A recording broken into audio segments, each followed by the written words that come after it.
might remember a few vlogs ago that I was a man on a mission to find a book.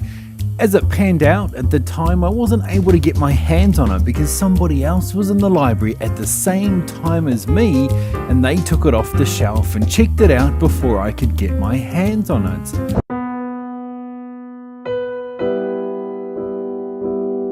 Anyway, the result was that I had to put the book on reserve, and while it took a couple of weeks, I eventually got an email to say that the book was ready to pick up.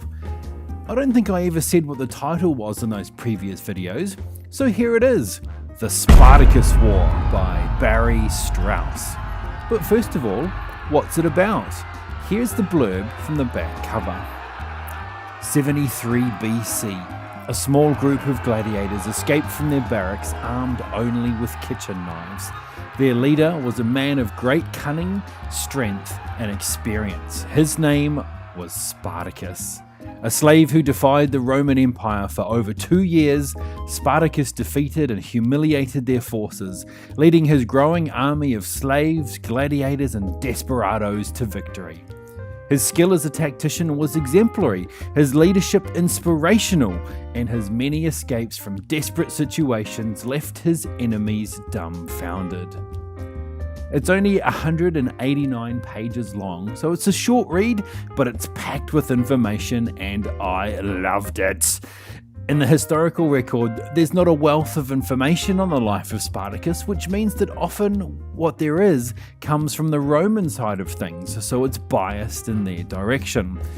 Despite this lack of bountiful resources though, Strauss uses his knowledge of the times and people to explain what life was like at the time.